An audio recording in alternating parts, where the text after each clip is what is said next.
reports in from Massachusetts. One you were just talking about, Pete, Morrissey Boulevard.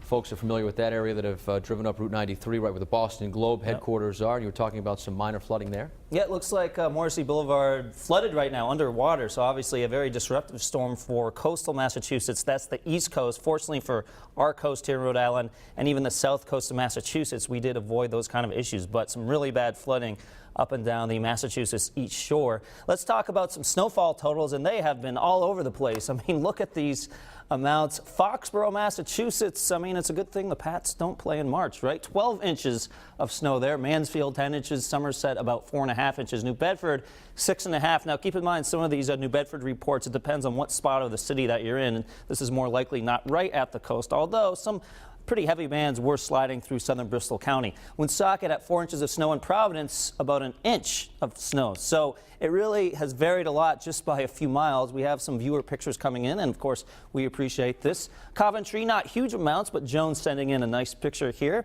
And here are some more viewer pictures. And again, make sure you can safely take these pictures. This is Derrick and Fall River with some snow hanging on the branches. Of course, we have been talking about the possibility of power outages. We probably won't see widespread outages, but some isolated ones are possible at the coast. Anytime you get gusty winds and some of that snow collecting on the branches, you can always run into that issue.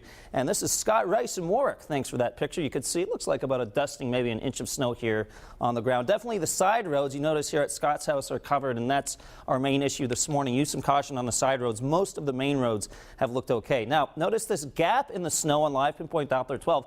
This has been the situation all morning long, where right in the middle, the lighter blue representing the lighter snow, we have heavy snow to our east, we have heavy snow to our west and to our north, but we've sat in this protective bubble almost for the past couple hours. That's why the snow that's falling having a tough time really accumulating into much. So between now and noontime, although it will be slow accumulation, still some accumulating snow is possible.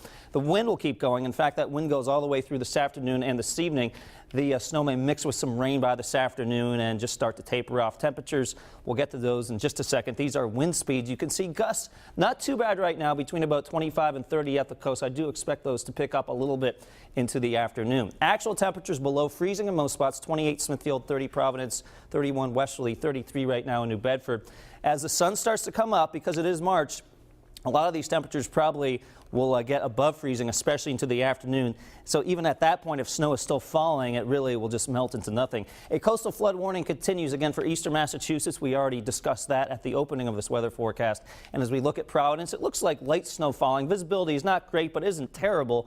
Providence again at 30 degrees. As we look at our satellite picture, you'll notice it looks really bad. I mean, it just looks like wave after wave of snow. But of course, if you're outside, you'll note that a lot of that snow is not piling up too much. And as you can see, this mix line approaching the Cape will keep it pretty much all snow this morning before that potential mix arrives this afternoon. The center of the storm is actually well offshore, but on the edge, it's been just close enough to give us that snow. And actually another piece of energy got caught up in this edge and it produced a pretty decent snow band in central Connecticut. I'll show you what we're expecting for the entire New England region, at least the entire southern New England region, coming up in just a second. In the meantime, we go hour by hour.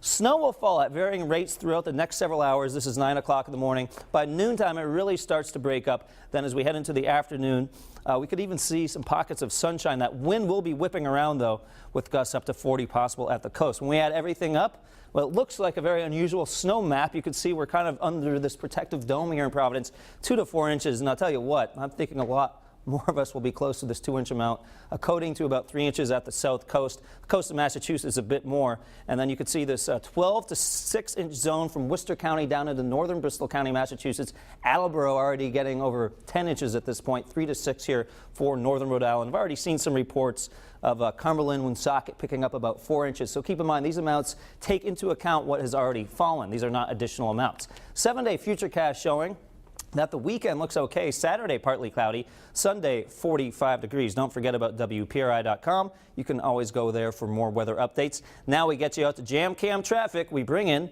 Jay Rogers. How's it going, Jay? Well, Pete, if you're traveling out and about on